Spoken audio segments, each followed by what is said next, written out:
lasers, fiber optics, microprocessors, and magnetic bubbles for the transfer of information, ideas, knowledge. Hi there, dear creatures of the night. Thanks for tuning in again to the podcast that brings you post-punk, dark wave, synth sounds and much more music with a dark lining, both old and new, as you know. After taking a break from 27 episodes and 2 glorious specials, Jeroen and I are back and have dusted off our crypt for the 3rd season of The Infected. We will be broadcasting to you every other week from now on, so please subscribe to never miss an episode. In the podcast of this week, we will take you all across the spectrum of music that we love, from obscurities of the 80s to covers of classics to brand spanking new work. Lastly, we're bringing back our beloved movie section, The Big Picture, with a great tip and soundtrack. Jeroen, will you do the honors? Yeah, we're going to kick it off with Save a Prayer by the Eagles of Death Metal.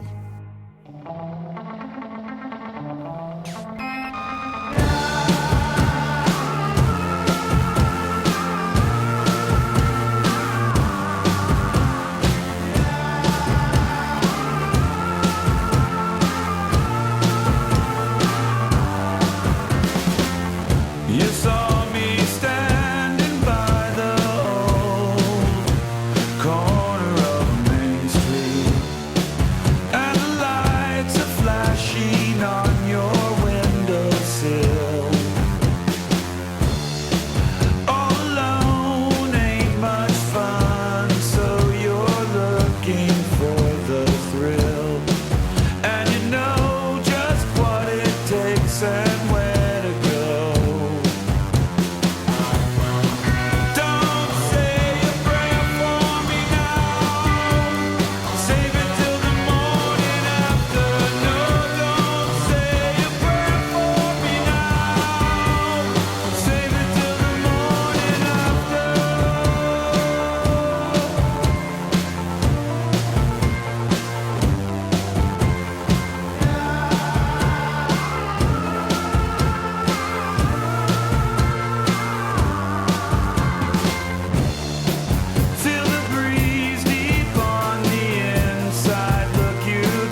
Right, so those were the Eagles of Death Metal. We were already talking about the fact that this is a Duran cover, and what a great album this cover is from. This track from the album Rio by Duran, and this is covered by the Eagles of Death Metal in the Cover Me section. Cover me! So, the Eagles of Death Metal is actually the collaboration project of two high school buddies called Jesse Hughes and Josh Homme. Now, you may also know Josh as the lead man of stoner rockers Caius and more recently Queens of the Stone Age. And this started out in 2004 just as a fun side project, but the Eagles of Death Metal turned into a full-fledged band that toured extensively and recorded several albums. And this track is from the album Zipper Down. So in 2015, 2 months after the release of Zipper Down, on tour in France, the band played the Bataclan in Paris when terrorists attacked the venue. The terrorists killed 88 audience members plus the band's merchandise seller. The band members cancelled the rest of their European tour and set up a charity campaign with all proceeds of their songs I Love You All the Time and this track, Save a Prayer, going to the victims and the survivors of the attack. Jesse Hughes suffered from depression after the attack, but still, the band wanted to make a statement and show that they would not yield to terrorism. They returned to Paris a month later and played a show together with U2 with free admission for all Bataclan survivors. What did you think, Golf? So I liked it. They got guitar effects right. That main theme is a synthesizer with some delay effects, but they now did it with a guitar that offers us some more balls and edge and spunk, if you will.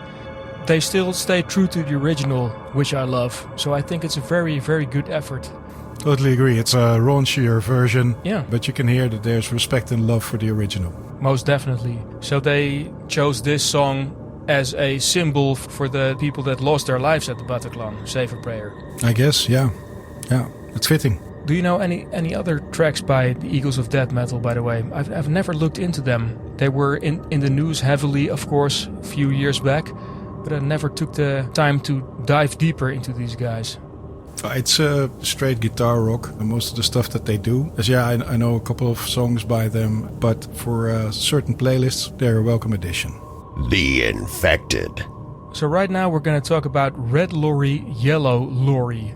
That's a real tongue twister of a band name, if you ask me. Red Lorry, Yellow Lorry. Holy shit. The person who thought of that band name should be fired. This is probably the stupidest band name I've ever heard. It is stupid, but I also read in an interview that they did that on purpose, so people would be curious to what it means and look into this band. Anyway, I shall now refer to them as Dolores, just to prevent mispronunciation and save myself a hell of a lot of time editing this podcast. Yeah, they'll teach him.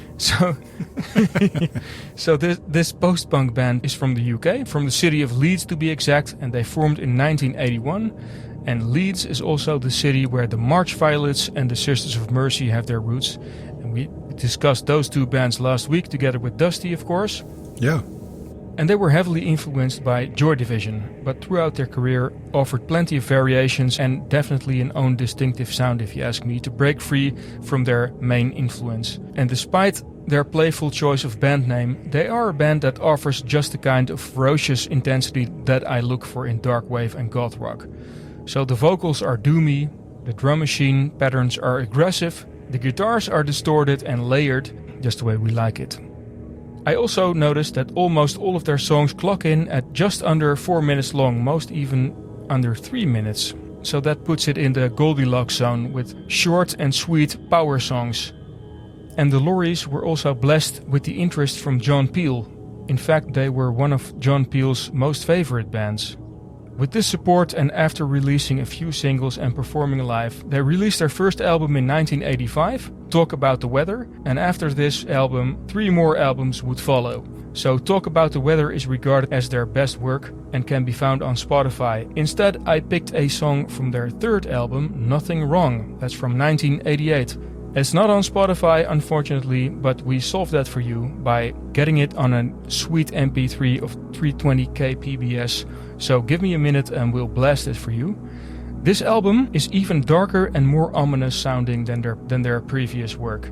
It's definitely an album with a lot of atmosphere. So if you like raw and bleak music, you'll be served in just a minute. Also, the lyrics have that character, cold and bleak. and they outline the cutthroat nature of the modern world and the underlying insanity and pressure on people that brings along. Anyway, for me this record always took a life on its own and remains one of my favorites of all time. So let's enjoy Nothing Wrong from the self-titled album of 1988. Here we go.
So do you think these guys did it on purpose to have the most boring band name ever and then also call their album Talk About the Weather to make sure that nobody was prepared for what they were going to launch sonically onto their audience? I must say that they did release out of the 4 albums 3 that are very, very worthwhile. While I totally agree that the album name and also the band name sounds a bit cheesy. Yeah. Just wouldn't know. This is one of the secrets of my late youth. I used to have this song on a tape. And obviously this is a tape by a friend of mine. He's called Leendert. And he had a great taste in music. And of course, as it happens, you keep the tape, but then the cassette cover goes missing. And you like what you're hearing. Mm-hmm. But we didn't have Shazam in those days. So you know that you like it, but you have no idea what you're listening to. Aha. And this is one of those mysteries from days gone by that you have now solved for me. And I would have never thought to look for something called Red Lorry, Yellow Lorry. So they did a great job in hiding this from me for all those years. And now you're bringing it back to me. So this is almost an emotional moment for me, Goof. Really, thank you. That's really cool. And dear listener, this is absolutely not scripted because Jeroen, I stumbled upon one, I think maxi or 12-inch or something on vinyl a few years back by these guys. I really liked it, dug up more, and that's the way I came across this song. But I did notice that our previous co-host Jan Willem also had a song by Red Lorry, Yellow Lorry in our Vleermuizen playlist on Spotify. So he's also aware. Cool story.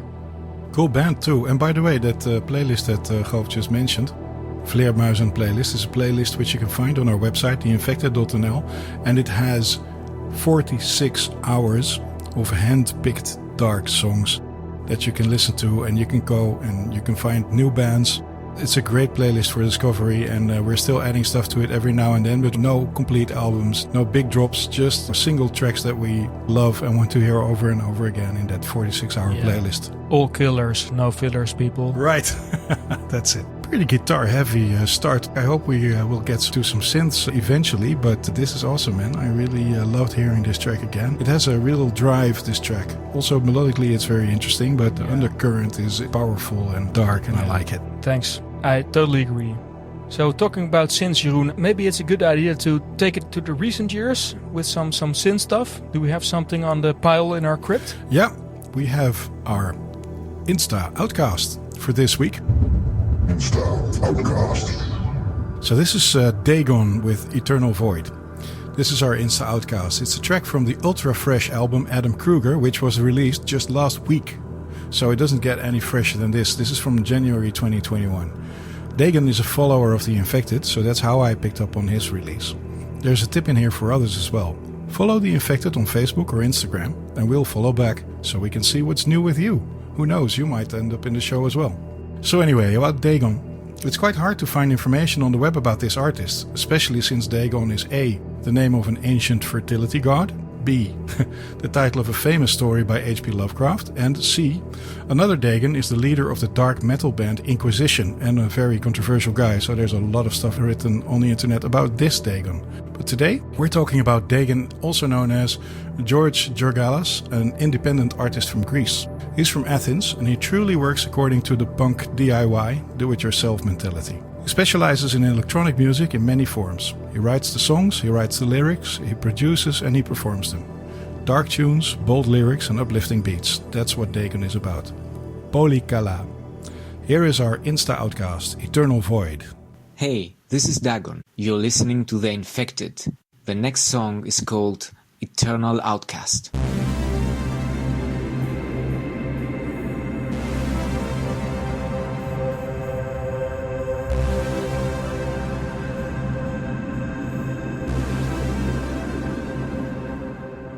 I'm feeling something strange, so deep, memories are tearing me apart from inside, eternal void in my soul, hollow cell, I was told I have to face the world. Eternal void in my soul.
exactly. So, Eternal Void from Dagon, all the way from Athens, Greece. I know for a fact that he's also been active in the music biz for quite a long time.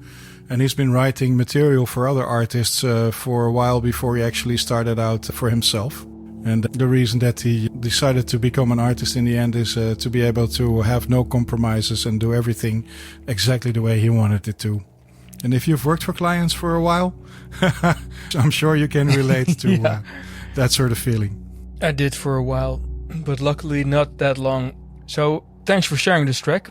I must say I loved the synth work, and also the beat is nice and aggressive, just the way I like it. What did you think of this?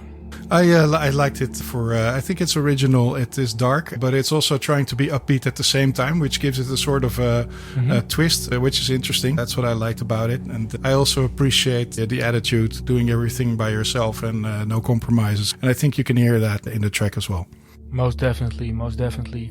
And the upbeat energy is definitely tangible. I have to say I'm not per se a big fan of the singing. It's not the lyrics, but it's a shame that Dagon tries to fill up the spaces in the track with vocals. And I heard that across more tracks that he does, while the synth work, the musicalism, the talent is obviously there.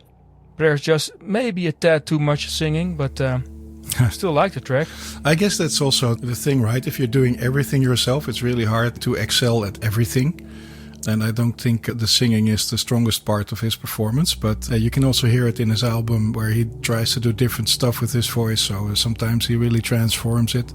Sometimes he sings clean and he tries different things. So it's interesting. But yeah, I do agree that I don't know, maybe it gets less poppy and less accessible if you make it darker and more instrumental. But for us, that definitely would have been an option.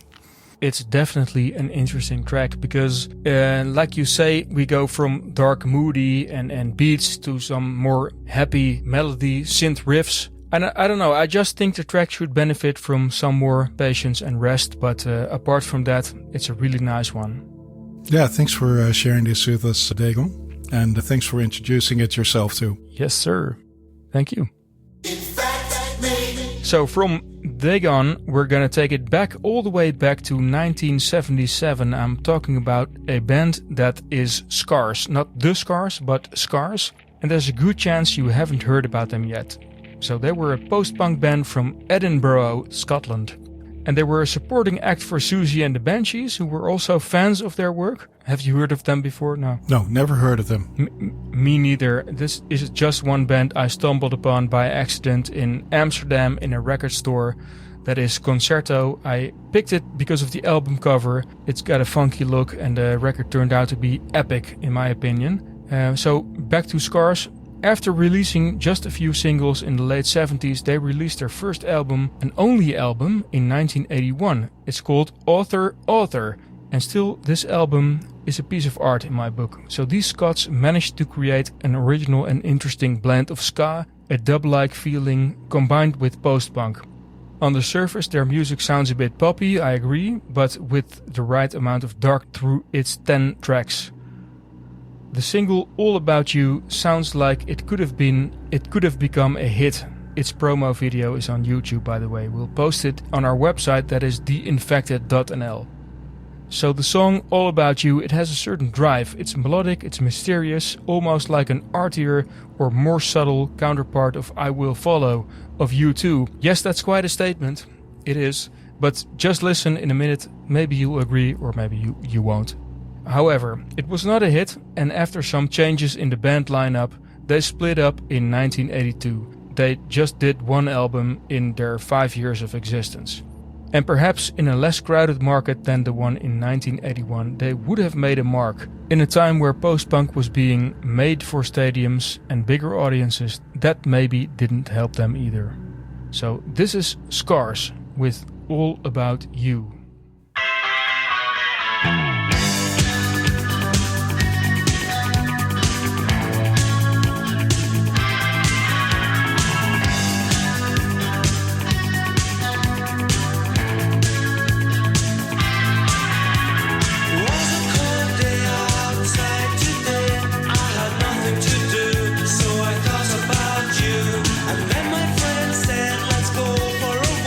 Just to clear the air.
I love it, man.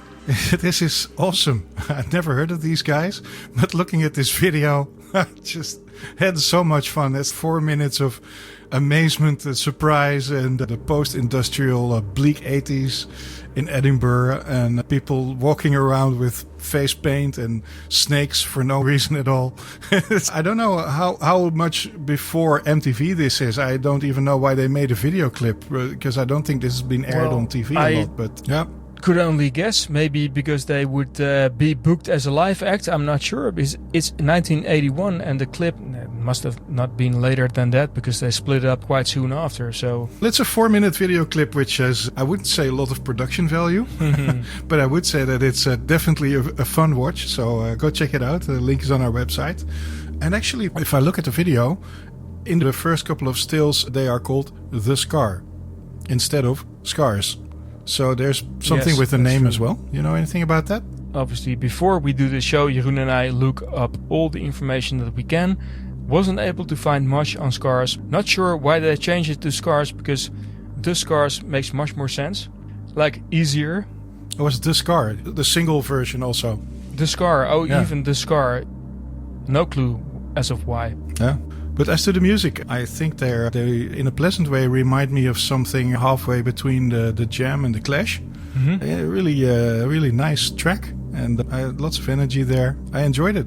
Good to hear, Jeroen. It's quite refreshing. They're from Scotland, that's one. They make post-punk, that's two. But they blend in a certain funky or fun feel. It's like an interesting combination.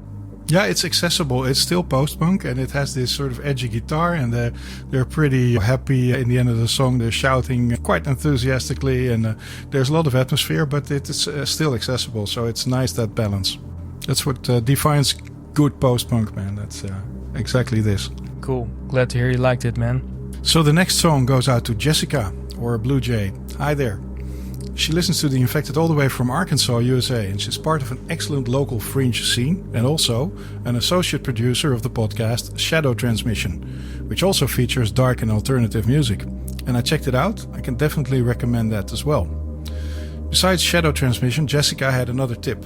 The Luna Negra online streaming festival, which will take place on January 29th, 2021. So, if you hear this in time, go check it out. The Luna Negra online streaming festival with several post-punk and dark acts. As always, the links to the podcast and festival will be in the show notes on theinfected.nl. And Jessica also loves B-sides by The Cure. I've lined up a special treat. Now, Goof, you may know the song Lament from the Chinese Whispers EP. Ring a bell? Yes, I did know it, but if I looked at Spotify, it was seemingly on a different album than what I would remember. Yeah, so there's a great story to this track, because the version that most people know, Lament from the Chinese Whispers EP, is a rework version. Mm-hmm. What we'll play in a minute is the original version of the song, and it's officially by The Cure. But it's not really by The Cure. Is it not? Nope. Oh? So here's what happened. Remember Blue Sunshine? Yeah. Yeah, of course. How can I forget? That obscure piece of art, yes.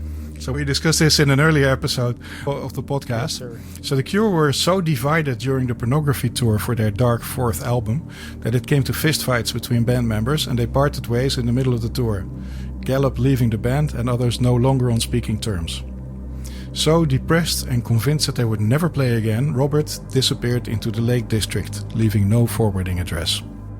Several weeks later, Flexi Pop magazine asked Robert if The Cure could write a flexi disc track, and this would be cover mounted on their magazine. And thus, Robert was faced with a dilemma.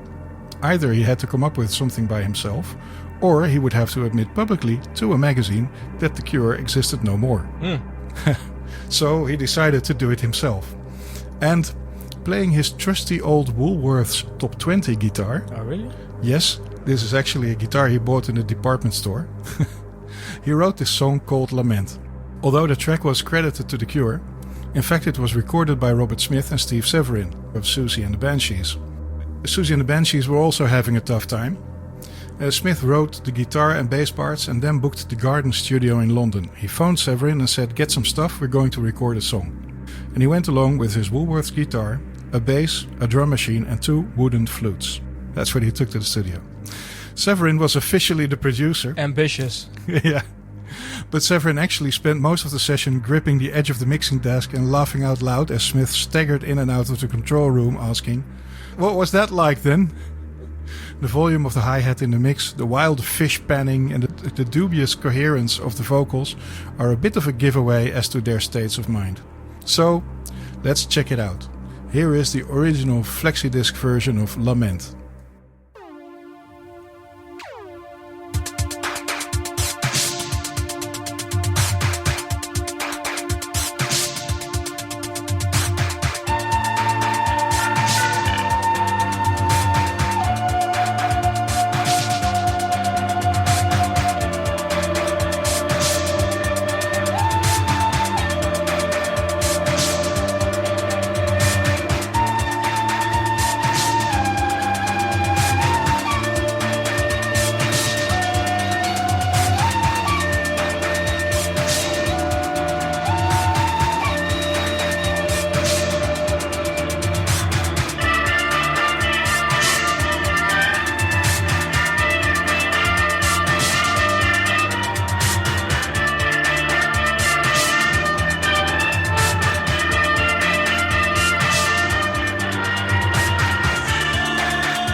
And the flexi disc is like the bendable vinyl record you could put on it. Yeah, it's not even vinyl, it's just plastic.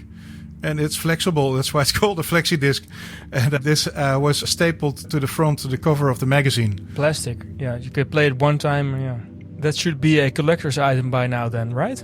That flexi disc is probably a collector's item also because it's so. Very cheap plastic. It scratches really easily. So if you have something that's still playable after all these years, I'd be very surprised. I love this because of the imagery of a guy who thinks he has no longer a band, taking a cheap-ass guitar from a department store, two wooden flutes and a drum computer to a studio, tries to record a song to keep up appearances, is being laughed at by his best friend at that time, and still produces a song. That must be the best testimonial for a cheap-ass guitar ever, like a top 20 guitar, and actually make a track this great. Yeah, totally. Yeah, it's just a very amazing song, actually. And the fun thing is, it's about a river that was called Lament, or Lamant, lending the title to a double meaning. I looked it up. It's actually probably something that happened on holiday in the south of France, because it's about a memory that Robert had as a boy. He watched a dead man get pulled from the river. And even though Robert did experience this as a boy, he doesn't seem to be very disturbed by the memory. Because the man who kills himself in the lyrics is smiling, and although cold, seems perfectly happy to walk into the water. So rather than a horror story, the lyrics are quite surrealistic. It's a very atmospheric track, and especially if you consider how it came into being, I think it's something that really showcases the talent of Robert Smith. What did you think?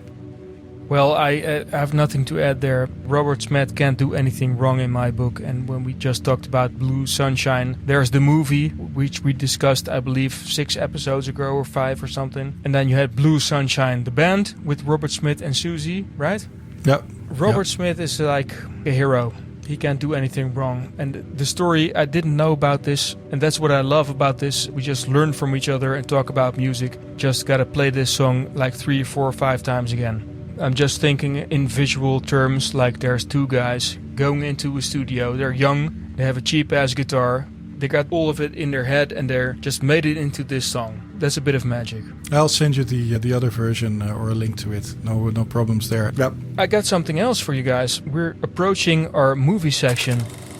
The big picture.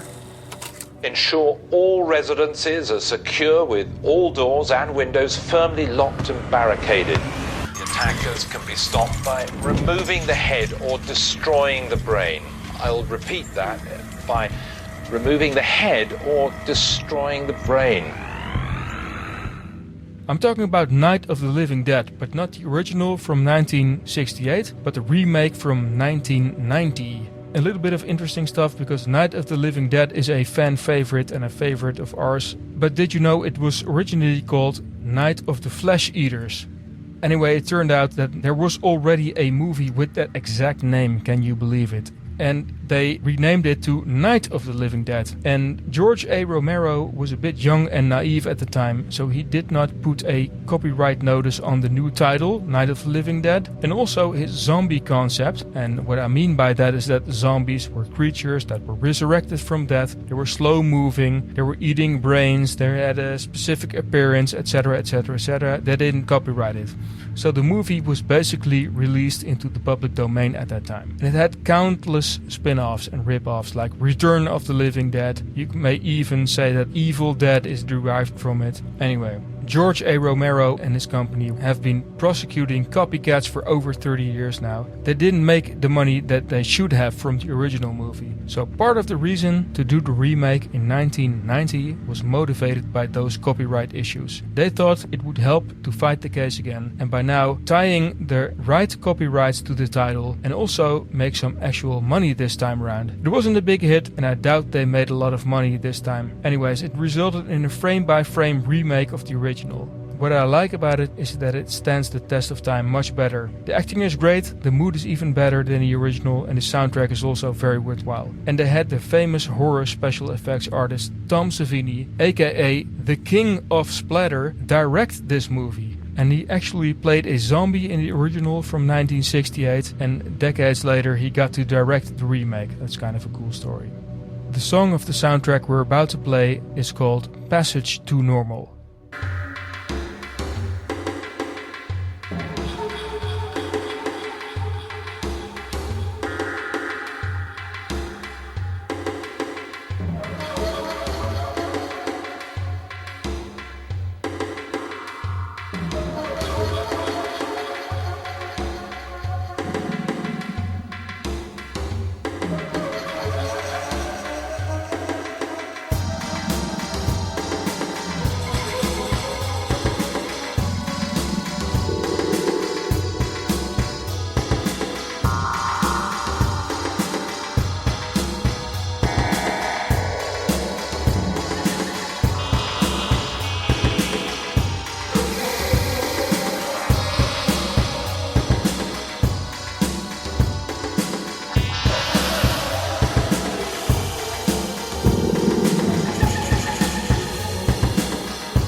Alright, so that was a trip. That was Passage to Normal from Night of the Living Dead.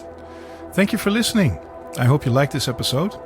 And this season we have a special competition for you. Hang on till the end for a chance to win free merch. To subscribe to the podcast, visit our site at www.theinfected.nl and come steal our music.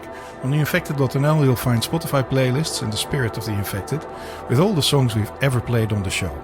Also on theinfected.nl, the show notes of each episode with the stories and relevant links and a shop with cool merchandise. Or you can use the site to get in touch, say hi or suggest a track. That's all for now, thanks for listening and on to the competition. For this whole season we'll end the show with an 8-bit minute. If you can recognize the artist and track, send us a message via theinfected.nl. At the end of the season the best listener wins a luxury back-printed The Infected t-shirt. And here is episode 1's 8-bit track. Good night.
No, it was just that you look remarkably like Eddie Van Halen. I just saw Eddie Van Halen.